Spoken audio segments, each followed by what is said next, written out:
Olá, seja muito bem-vindo a mais um Band Eleições, o espaço regional para discussão da campanha eleitoral de 2024. Aliás, campanha que chega em sua reta final. Nós entramos nas duas últimas semanas deste primeiro turno, onde a maioria das cidades da região metropolitana vai escolher os futuros governantes. Na RM Vale, apenas São José dos Campos e Taubaté podem ter um segundo turno.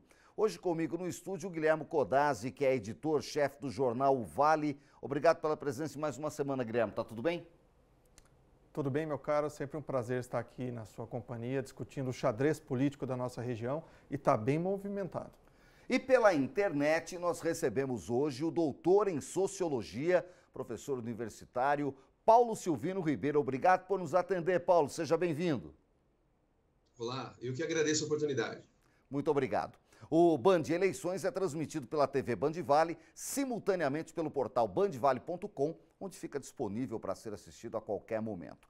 Eu começo com você, Guilherme, falando sobre a mudança de rumo nas campanhas aqui em São José dos Campos. A gente viu duas pesquisas apresentadas pelos institutos IPEC e Real Big Data, colocando o candidato Elton embolado junto com o atual prefeito Anderson. O Elton subiu e aparece empatado tecnicamente com o candidato à reeleição, o Anderson Ferreira. Enquanto isso, o Eduardo Cury segue na primeira posição, mas distante ainda pelos números de uma possibilidade de vitória em primeiro turno. Como é que você viu essa mudança? É hora de mudar a estratégia? O prefeito Anderson vai precisar recalcular a rota e o Cury, hein?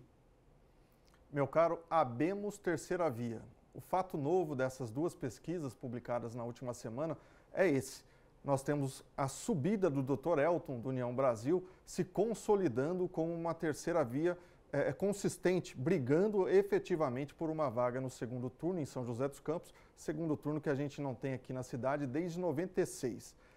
As pesquisas, elas mostram um cenário diferente do que a gente tinha no final de agosto, quando as pesquisas indicavam um empate técnico entre Eduardo Cury, do PL, e Anderson Farias, do PSD, com numericamente, Dr. Elton chegando a estar em quarto lugar atrás de Wagner Balieiro. Com o início da propaganda de televisão, a intensificação das campanhas nas redes sociais, a gente viu o Dr. Elton dobrar a sua pontuação. Ele saiu, por exemplo, no IPEC de 11% para 22%, numericamente à frente de Anderson Farias, que tem 20% nessa pesquisa. E a gente viu Eduardo Cury, que até o final de agosto tinha uma campanha praticamente invisível. Ele entrou no jogo, usou bem a televisão, tem feito críticas contundentes ao atual prefeito, Anderson Farias, e ele conseguiu se desgarrar, né? Depois de um empate técnico no final de agosto, ele conseguiu se desgarrar e está lá na frente com mais de 10 pontos percentuais de diferença nas duas pesquisas. Numa delas ele tem 33% contra Elton, o segundo colocado, com 22%, e na outra ele chega a ter, na Real Time Big Data, 36%, Anderson e Dr. Elton com 20%. Então é um novo momento, é um novo cenário, e aí mudam-se as estratégias. Por quê? Cury, provavelmente, com base nas pesquisas, deve liderar até o fim do primeiro turno, e a briga agora é para ver quem vai com ele para a segunda etapa dessa disputa. E essa mudança deve acontecer, Guilherme, principalmente por parte do atual chefe do executivo, ou seja, Anderson Farias, que iniciou rivalizando com Eduardo Cury, do qual é do mesmo grupo político, a gente já falou disso aqui, agora deve rivalizar diretamente com o Dr. Elton? Com certeza, Nicolini. Nessa primeira metade da campanha com televisão, com rádio e TV, o alvo do Anderson foi o Cury. E essa estratégia não deu certo, né? Cury, na verdade, entrou com um tom acima, conseguiu emplacar estratégias importantes, como a questão das contas públicas, e sequestrou a campanha do Anderson. O Anderson passou de 15 a 20 dias só reagindo às estratégias do seu adversário. E o Dr. Elton, surgindo como uma terceira via, ele está até aqui imune às críticas. Eu acredito que a artilharia de Anderson vai se voltar contra o Dr. Elton, e o Dr. Elton, inclusive, se antecipou a isso nas redes sociais. Ele postou um vídeo dizendo para o seu eleitorado se preparar, porque, nas palavras dele, vem chumbo grosso por aí. E a gente vai acompanhar. Eu queria agora falar com o Paulo Silvino, que é doutor em Sociologia.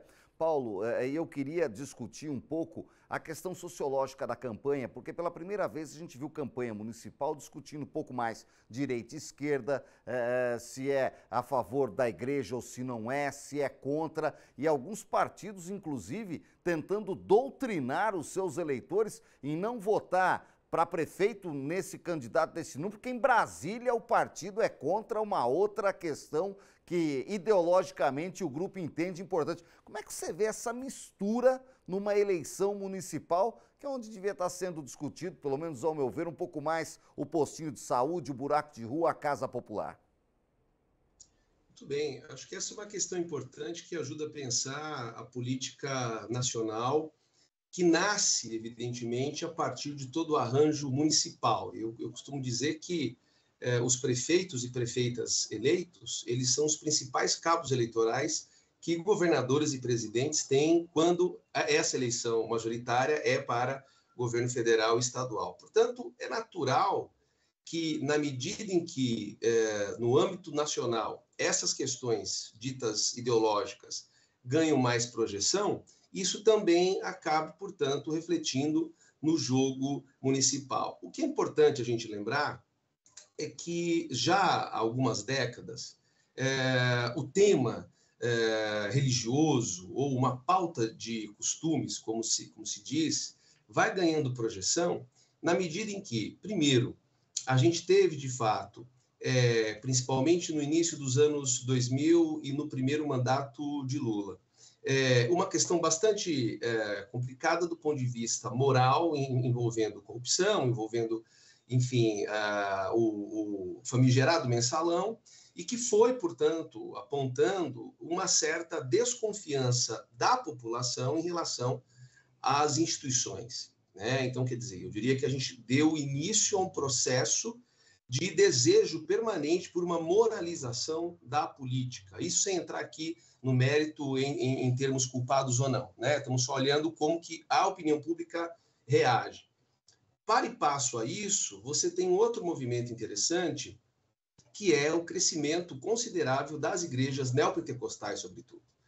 E que, como nós sabemos, do ponto de vista de um ascetismo religioso, ou para usar uma outra palavra, de uma prática religiosa, é muito mais comum que fiéis de igrejas evangélicas sejam relativamente mais, portanto, orientados por aquilo que dizem pastores e por aquilo que também se acredita enquanto um certo comportamento moral, do que as outras religiões, que também, evidentemente, têm as suas crenças, mas, ou seja, do ponto de vista político, e até pela própria cara que tem o neopentecostalismo, foi possível, portanto, termos nas igrejas núcleos importantes para buscar voto. Então, ou seja, os candidatos, entendendo isso, né, principalmente as alas mais conservadoras, vão potencializando esse debate.